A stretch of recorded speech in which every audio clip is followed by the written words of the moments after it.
Good afternoon, everyone, and welcome to another session on our LinkedIn Live series here on the Tribal Impact LinkedIn page.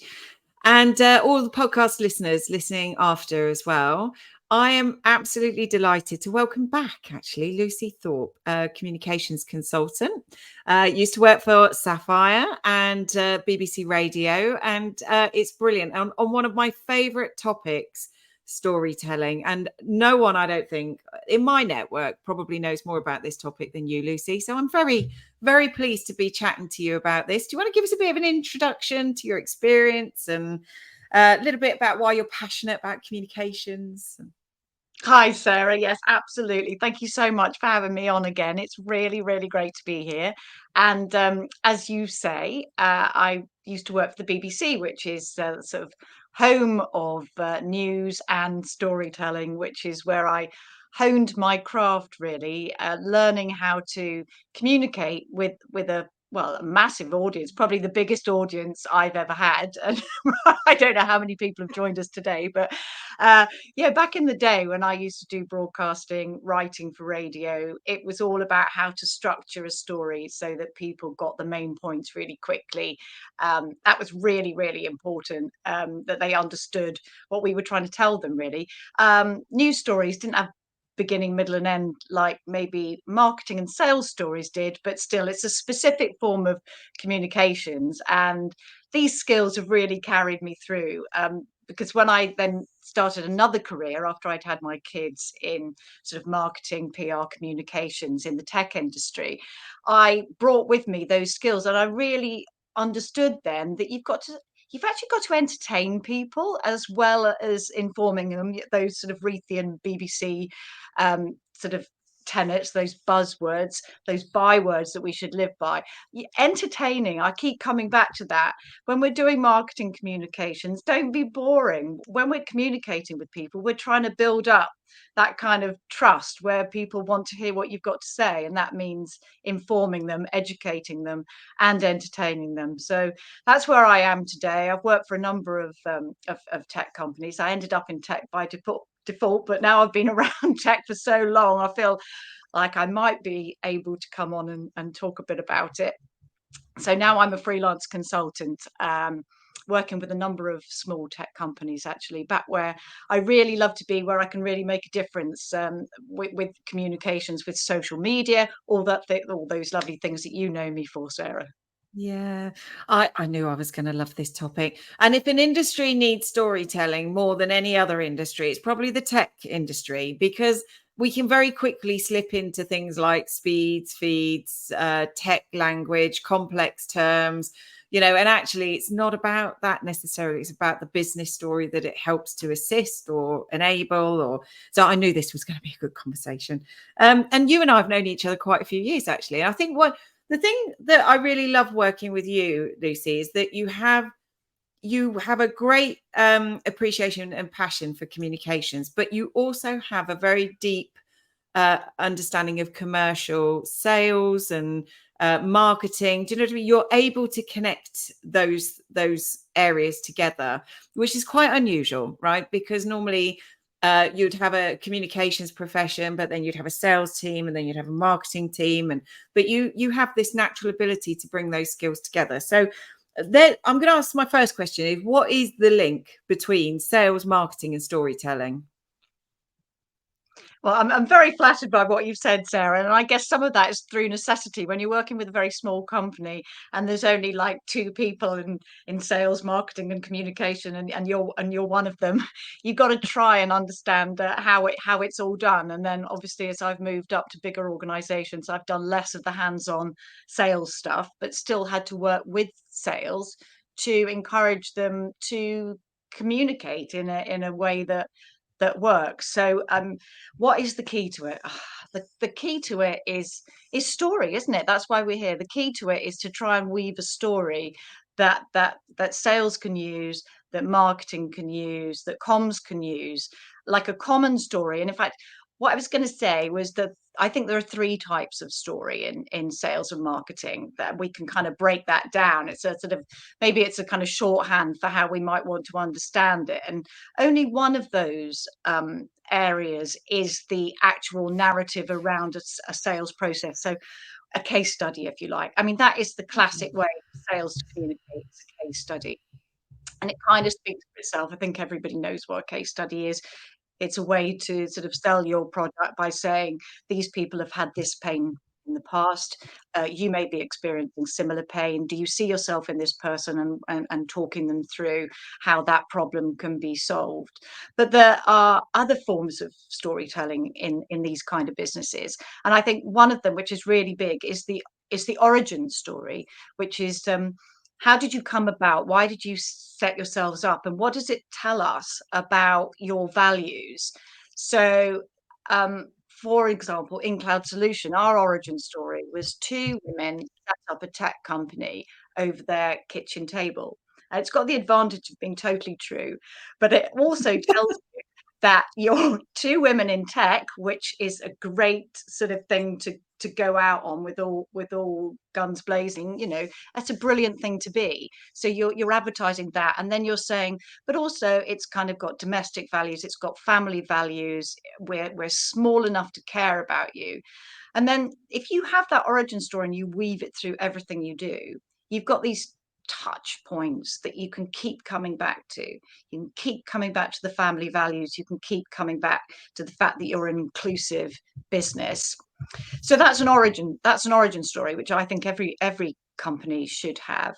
And then the third form of communications that I think that companies should do is your narrative. How do you control your narrative? And this is something that I get from kind of politics, really, which is when things go wrong, or people are saying things about you and you don't like the way that you're being portrayed, you can control the narrative. You can pick the narrative up and turn it around. And I went to a play recently called Dear England, which is about the England football team. And it's all about Gareth Southgate. It was absolutely brilliant. But the character who plays Gareth Southgate, the actor who plays Gareth Southgate, he gets up and he does this big speech, and it's all about storytelling, and it's all about narrative. And I was sitting there, I was almost like making notes, really. I thought, I've got to tell Sarah this. Because he's saying, he was saying the England team have got to change the narrative. We've got to change the narrative from being we're the people that lost the World Cup. We've got to change it to we're a young, hungry team who are going places. So I think it's really important to think of those three areas of storytelling, ways you can unify your sales team, your marketing team, everybody really. You can try and get your techies on board, even I mean, it may be a hard job, but right. Go for it. Yeah, we're going to come back to that one actually, because the ones with the best stories are your technical teams, especially if you're in the IT industry. But how you get them to tell those stories? Can you get them to tell those? I'm coming back to that one. Let me write that down. And hello, tell them in the pub. Yeah. Is that your tactic? Yeah. Hi Natalia, thank you Di as well. Yeah, the CIT days, with the stories. Anybody wants to put comments in that's watching live, then please do. This is a great time to ask an expert around storytelling, especially if you're in the tech sector and you're a little bit I've got plenty of questions. I'm going to get going, but if you want to contribute into the comments, please. So actually, as you were going through those three types, case study, origin stories, narrative, I was sitting here thinking, and I'm already going off script, so apologies, Ryan, and I'm known for doing this, but how do you teach it? Because I'm guessing every employee should have those stories in their kit bag, right? The case study that they can quickly whip out, and the narrative, the origin story. I could see not just the sales team saying that, but almost every employee in the company. How do you train employees to tell those three types of stories, or give them the confidence and the skills to be able to communicate those stories? I think with two of them, I think with your origin story and your controlling of the narrative, I think it's actually got to come from the top. I think it's got to come from C-suite. And I don't know how we used to have at Sapphire. We used to have a monthly all hands meeting in which the senior leadership team would present, and that something like that is a great place to to get over your message. This is the song sheet that we should all be singing from, not just sales and marketing. This is the story we're telling about ourselves. And I think it's well worth saying that should change every year. You should revisit some of the, what is our core, what is the core story that we're telling this year? So, like, for example, if you've gone through COVID and you're in cloud computing, the core story is get on the cloud, because that's going to make life easier for you when you don't have a workplace. And then the following year, it's you know austerity, and we need to save money, and it's like, so we need to think about automation. And then maybe the following year, it's, we're still, productivity is low and we're still struggling. Have you thought about AI? Have you thought about how you're going to infuse your tech with AI? So those are sort of three stories that in many ways told themselves over the last 3 years in my industry anyway. But I think it's worth sort of sitting down at the beginning of the year, if you're in comms with your leadership team, and saying, hey guys, what's the story this year? What are we saying? What are we infusing all our communications with? Yeah. And then it comes back down to another topic, which is massive. So I'd just touch on it, about how do you get staff involved? And that's really your business, Sarah. That's what you. My answer to that is get Sarah, or one of her many excellent trainers, in to come and train the people that I'm working with, which you have done, I have to say, on many occasions, and run sessions in which we start to talk about activating your staff on social media. But that's another Yeah. massive. Well, it is. And that's why you're here, Lucy, because this is why I love digging into this topic. Because there's one thing getting your employees to tell the company stories, the narrative, the origin stories, that kind of thing. Maybe have some case studies. But I don't know, how do you get them to tell their own story? This skill of storytelling in business, perhaps is not one that, especially in the tech industry, is not one that we kind of think, oh, storytelling, we need to do. That's the sort of thing we do with my kids at night and things. But there is a skill to this, and it's a skill that I think all employees should potentially have, because it's the way you introduce yourself at an event. It's how you explain what you do for a job. It's, it's in all walks of life. You don't have to be in sales and marketing to do that. But have you got any hints and tips around how you would start to get employees to think about storytelling techniques and skills? I think you can shock people when you tell them that people respond better to narrative than they do to data. So neurological studies have shown that there's something like 7 areas of the brain light up when you tell somebody a story, when you involve them in a narrative with a beginning, a middle, and end, and you get them really sort of engaged in what's going to happen.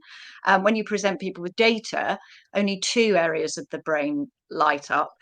And even your hardened buying teams, your C-suite that you're trying to sell to, will make irrational story-based decisions, even if they think they're totally data-driven. They think they're making data-driven decisions. They think they're rational, but actually they're responding to things like, do they trust you? Do they like you? And those decisions happen very quickly. They're very snap decisions. And so this thing about building up trust, and social media is something that you can use to build up trust even before you've met somebody, that becomes really, really important in that light. And I think trying to tell people that, communicate to people how important story is, otherwise they do think it's just what you do in the pub after work. Or that seems like a very old-fashioned concept now, but what once used to happen when people socialize, so business is this, but storytelling is that. And it's not, Yeah. it's all the same thing, because it's all human communication. And how do we get people to do it? I think, sometimes it's one-on-one coaching, I think, has the most effect.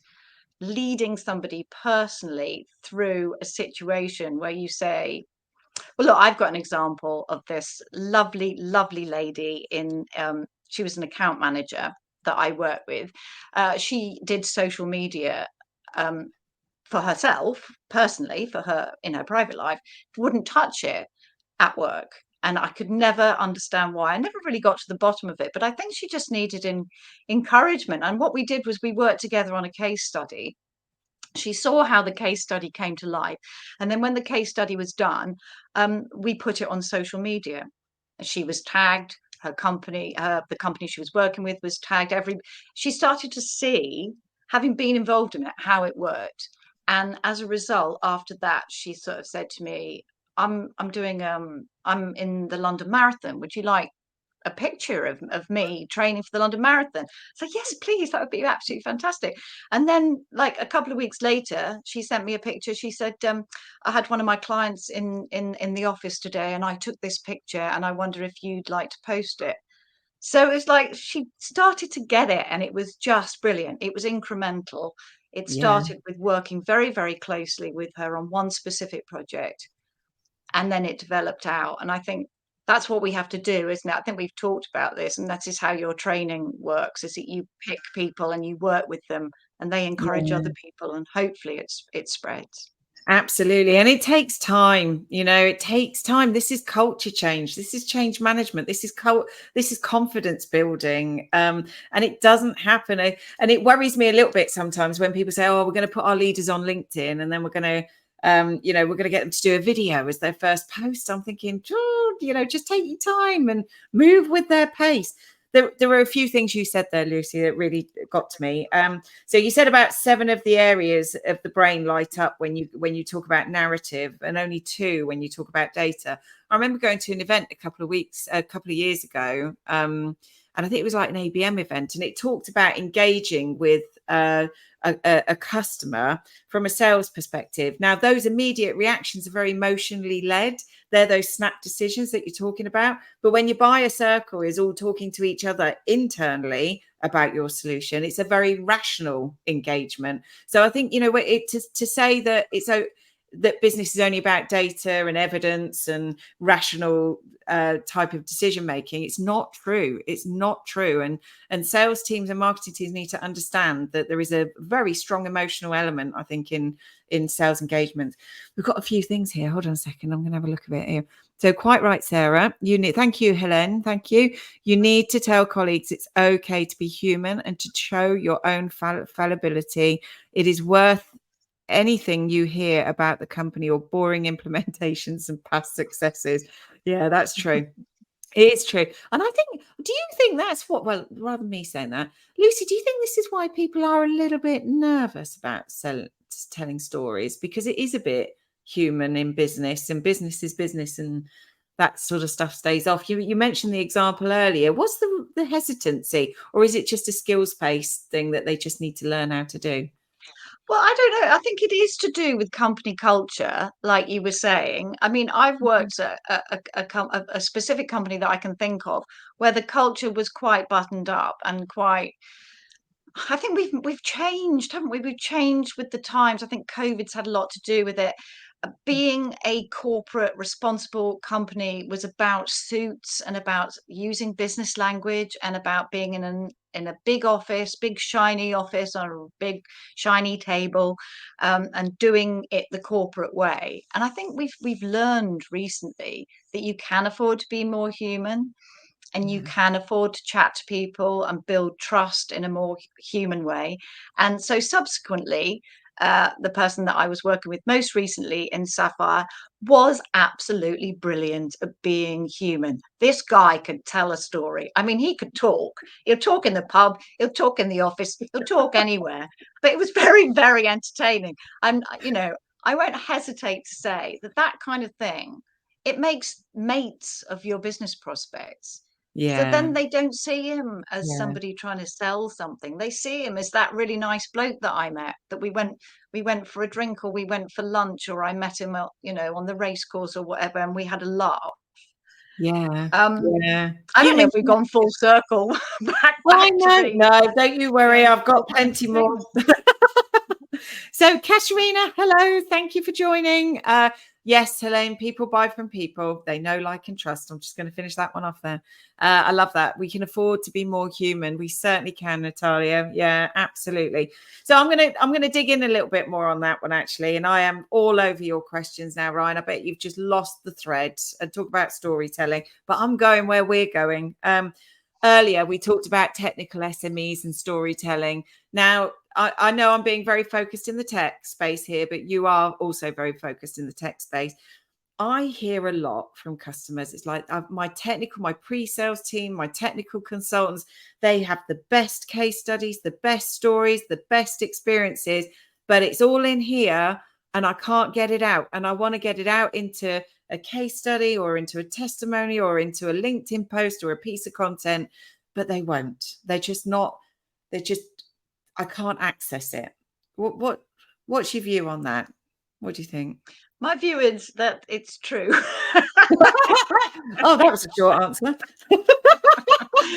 It's so true, and I just do think it's up to people like me to try and get the information out of them, because they just want you to go away and write something without ever having that download or exchange of information. But it has to happen, because I Mm, can go away and write something and it won't be true because I'll have made it up or I've got it off the internet and I haven't got it out their head. We've got to get that information out of their head however we can, whether that's over a coffee or, serendipitously, sometimes these things happen. My husband used to say to me, the thing about COVID and working from home is that nobody communicates properly anymore. Nobody has those chats over the coffee urn or whatever. And I used to resist that because I really like working from home. But I do think if you go into the office once in a while, you can have those conversations which will unlock stories. And maybe that's how we do it. Maybe we just have to lurk around the right people and get them chatting. Because if you sit somebody down and say we're going to spend 2 hours doing this case study, you will get information, but maybe you'll get more interesting information if you're just talking over lunch or something. So, mm. by any means necessary, get those stories out of them. Just take the trouble and be patient, I think. Yeah, that's a really interesting thing that you touch on there about the hybrid working. We're like ships that pass in the night when it comes to office visits, and also you're saying, if I'm hearing you right, that this sit down sort of right, we're going to do a briefing now on getting some content, and then we'll turn it into something for you to share on LinkedIn or but those passing sort of engagements, is that's the secret. So I think that's a really interesting observation actually, and probably has made it harder, to get access to those stories in an informal way. So yeah, it's just an observation, really. Right, I was going to go through. Now, you've touched a little bit on brand work. So you mentioned about the London Marathon and charity and how that can help bring. So I have a few conversations around employee value proposition, where it's carefully curated and created content with a select number of employees. It's very glossy, beautiful videos, and we'll put those through on social media. To be honest, I quite like the raw and gritty stories that employees share, because I think that supports the employee value proposition more than anything. That's my personal preference. But what about cultural contributions like charity work and things? How does that, how can that help communicate stories of brands? Have you got any experience in that? I think it goes down really, really well, actually. My experience in my last employer was that kind of content works really well. I think it goes down well with everybody. I think it goes down well with the customers because they can see that you're, walking the walk as well as talking the talk. I mean, sometimes quite literally walking the walk for charity or whatever. But employees like it. And in fact, I saw you posted something today. I think it might have been an Edelman report, but it was Oh, something about what do young like Gen Z social media users, what do they like from their colleagues, and they like to like posts about extracurricular stuff, charity stuff, sports stuff, anything where a real person appears. mm, And that's always been my experience, that pictures of real people doing real things are always the things that go down best. I mean, this is a slight sideline, but when a colleague sends me back a picture from an exhibition and it's a stand, I say, could we have some people on it, please? And then they send it back with some people on it. And then I say, could the people be doing something interesting, please? Until I get what I'm after. And I got like pictures of people juggling and people throwing sweets into their mouths and dogs. And yes, this is far more interesting. This is what I want. People doing things. That's what people like. You're still at the exhibition, but you're just being slightly more entertaining about it. But so yeah, so the whole thing about charity and your green credentials and anything that you're out there in the world doing, that your company's supporting, just bring it on. I just think it's great. And in fact, here's another thing that I've nicked off you, Sarah. Hashtag active. I went to your sessions a couple of years ago, and one of your speakers said that they started up this hashtag, which was the name of the company followed by active, and it was a way of unifying anybody in the company who'd done something active that weekend, who could look at that hashtag and say, oh, I was out for a run. Oh, well, I was out for a walk. Well, I was climbing a mountain. And I love it because it introduces other kinds of content into your LinkedIn feed, which isn't just corporate, but it's saying, you know, work with us because we like each other. We're trustworthy. We do the kinds of things that you do at the weekend. We like to go and bowling or go to the seaside. You know, we're people. So I love all that kind of content. And there was a bit of a discussion recently about whether LinkedIn had allowed too much fluffy content in over the COVID period. And while I don't really want to see it becoming Facebook, I think hashtag active, I think you can get away with that. I like it. So I'm going to do a shout out to Danielle Guzman, who works for Marsh McLennan now, but she used to work for Mercer, which is a division of Marsh. So she was the one that did that. So, and yeah, Mercer right. Active, yeah, hugely popular. Look it up on LinkedIn, you'll love it. So that one's a shout out to her. I've got so many things here. You're right. I just highlighted balance. It's about having a balance of content, isn't it? You don't want to go too far down one way, but you also want to create that community that we are just human as well. And when you said, you know, we do things that you do at the weekend, we're active too, you know, and it just shows a different side to the business, which can be a conversation starter, right? Again, it's a story in its own right. I do think.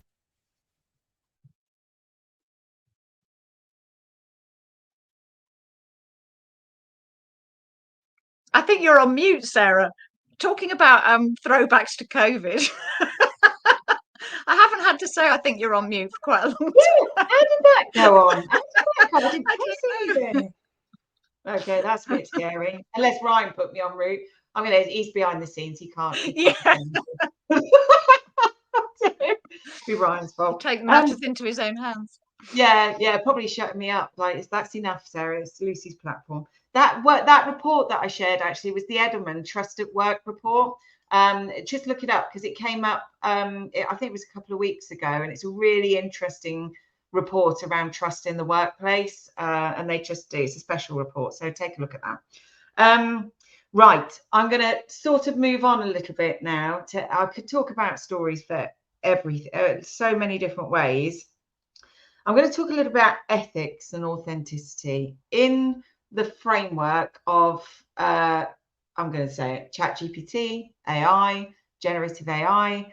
You know, employees now have access to very quick content generation tools. So just tell me a little bit about your thoughts around that and how that impacts storytelling and the topic we're on about today. Yeah, I mean, it's massive, isn't it? And I would by no means have got the answers to any of these. So I can only talk about what I've seen, which is that some keen young people have used ChatGPT to generate social media posts, and then they've put 3 or 4, 5 paragraphs up of content, which is, you know, it's reasonably good sales content in that it's pinpointing the benefits of a particular product, for example. But what it is, it's stripped of all the humanity, and it's stripped of the kind of storytelling rhythms where how in the way that we talk to each other. In fact, I was reading a trade magazine the other day, and I read an article which I thought, this has been written by ChatGPT. I don't know if it had, but it had been stripped of all its sort of humanity. And then I turned the page and read an article by some guy who was talking about how he used to work with computers in his bedroom when he was a teenager, and what his daughter was doing at university. And I just thought there couldn't be a greater contrast. And which article did I like the best? Obviously, you like the one about the guy. You know, I may not be able to identify with him. I've never tinkered with computers in my bedroom, but he had, and I just loved it, and I loved it, and I think that's what ChatGPT takes away from us, is the sort of humanity and the quirkiness and the specificity of somebody's individual experience, and makes everything a bit bland and a bit general and a bit generic. But having said that, I think we've all used it to summarize, to make, give me 10 points about why, you know, this particular product is great to solve X problem. Give me 10 points. It'll give you 10 points, and then you can work on them, use them, work on them, but don't forget the whole narrative structure. That's what we're relating to. That's what's making these areas of our brains light up, and the personal stuff and the human stuff. Although I do have worked with colleagues who believe that ChatGPT can be trained to do that. So maybe. Oh, do carry on. Sorry. How would it? Well, you know, I remember one of the things that you got a lot of when it was first, everyone was first singing and dancing about it, was, can it write a poem? And they'd get poets on the radio, and they'd have 2 poems, and you know, the poet would say, that's rubbish, that's not a proper poem, but actually to the ordinary punter, they probably couldn't tell the difference. And if you train something really, really well with a big enough data set and ask it the right questions over time, you know, maybe it actually can create wonderful narratives full of personal examples. But it's not doing it yet. I haven't I haven't seen it. I don't want to be a Luddite about this, and I don't want to say I'm not touching it with a barge pole, because I think that's the wrong answer as well. Yeah, no, so it's a great point. You've just made me think of something then. So Di and I went to a conference, actually, who's on here, putting some notes and stuff. And they said you can train it to sound like you, to use your language, to use your tone. So you can say, rewrite this in the style of, I don't know, whoever. So it can.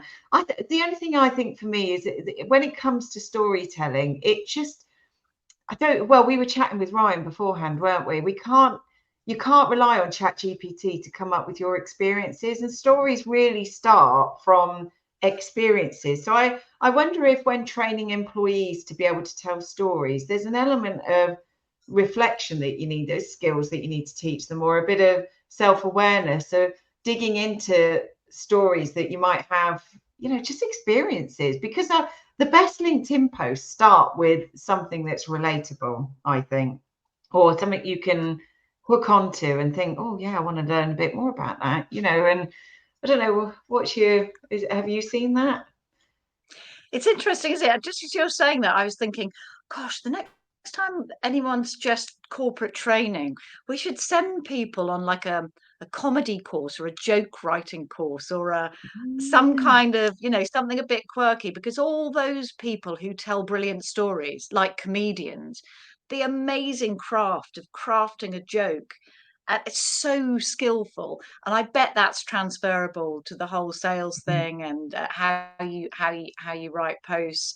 I mean, we could have a lot of fun going on a stand-up comedy course. I forgot what the question is now. I've got so carried away with that. It's like ChatGPT can't write your experiences, and the best posts that, you know, on LinkedIn and other social platforms, they come from a place of self-reflection and you know, and thinking about, you know, what experiences have I had, and how do I turn that into a story, and how can I relate that back to something else? Standard. And then somehow we've got stand-up comedy courses.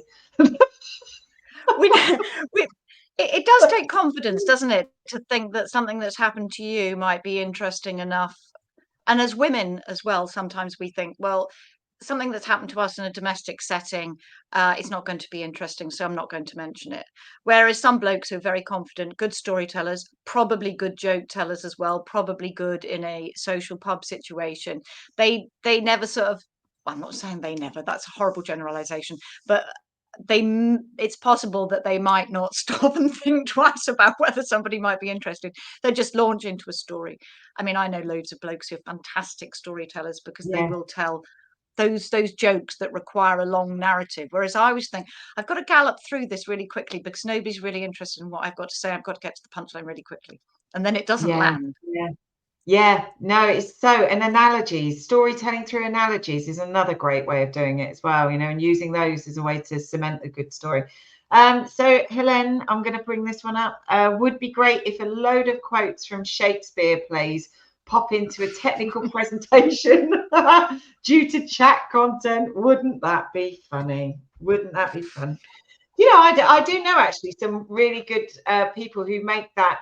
They've got a passion for music. I don't know if you ever remember. I can't remember the guy's name now, but I used to work with him. Technical guy, but had a passion for music and would take the lyrics of songs and relate it back to leadership. And and what a great idea! What a great thread! What a great narrative, to quote you back. Yeah. This is and to make that connection between business and a passion, and to tell that story.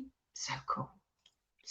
And so personal and so quirky as well. Really makes you stand out as he's the guy who does the song lyrics, or he's the guy who tells the jokes. It makes you stand out as somebody who you want to go back for their content time and time again if it chimes with you.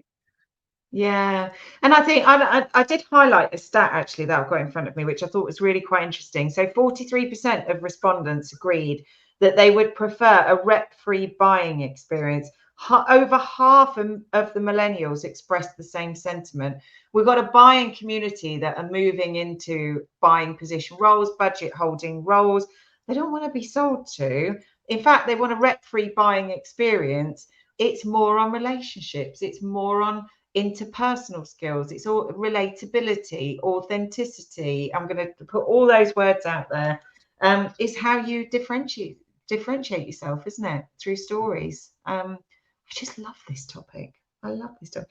So the authenticity thing is massive as well, because that's part of trust, about being real, about being authentic, about walking the walk, talking the talk. And stories can, that as long as they feel real and genuine, and that you haven't just sort of picked them off a peg out of a book that says 101 sales stories, they do have to feel incredibly genuine, I think, to work.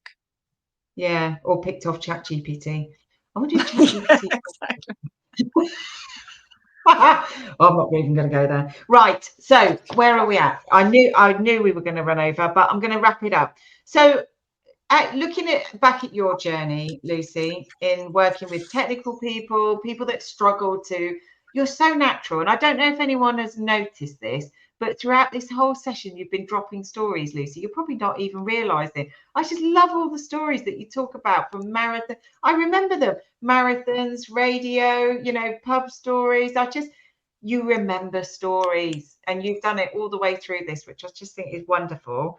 But looking back, what's the one key lesson that maybe you'd like to leave us with today?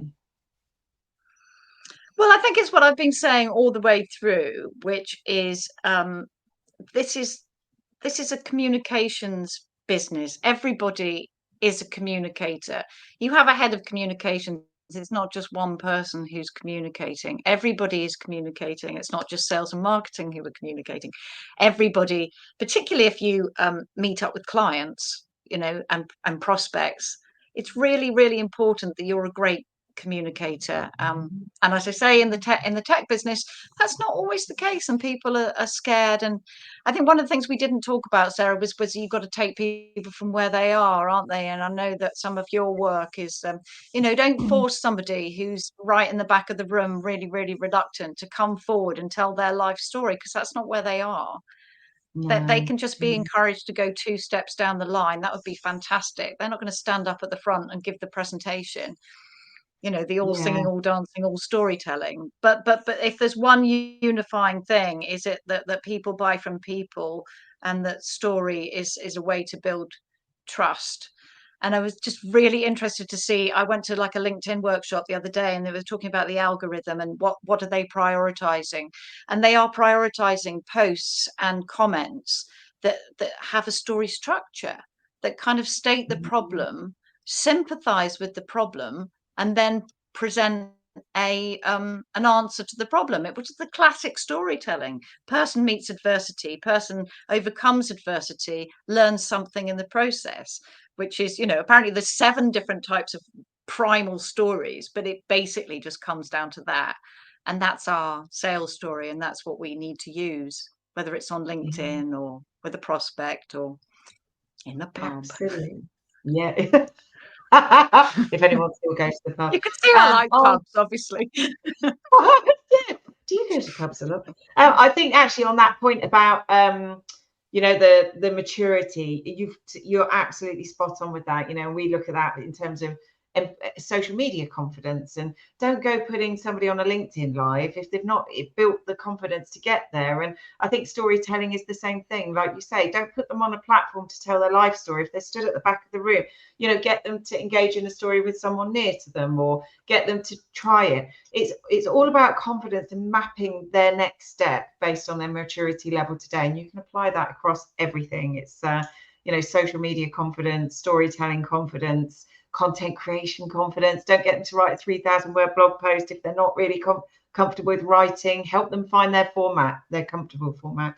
Oh, we've had some lovely comments, Lucy, and I totally agree with this. Love this, Lucy. Every employee has the power to influence. Spot on, Ryan. And I did see your comment earlier there, Ryan, that you didn't put me on mute. I don't know who did.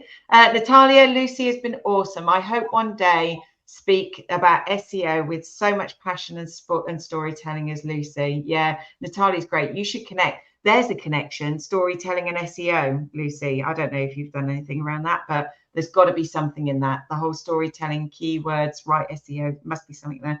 Helen, Lucy Thorpe, you are a star, and I've missed you. Thank you for this great session. Oh, they're not Lucy, all my friends, I promise. No, I love this. I knew this was going to be a good one. And Simone, thanks for coming as well. I saw your comment up there too. So, but I knew this was going to. I love this topic, and I knew you were the right person to talk about it. I could talk with you for ages. But thank you so much for sharing so generously all your insights and all your great stories, and just living what you preach as well. So. Really appreciate it. Thank you, Lucy. And thanks everyone for coming. Next week, we're talking to Nada from IBM around the power of employee advocacy, and IBM's massive. So if you want to learn how to really scale it and get this communication thing working across an organization, Nada is brilliant. She came to an event earlier this year with us and spoke at that. So make sure you sign up for that one. It's next week at the same time. But thank you once again. Thank you everyone for all your comments and chipping in and talking to each other. Brilliant. And we'll see you next time. Thank you, Lucy. Thank you. Thank you.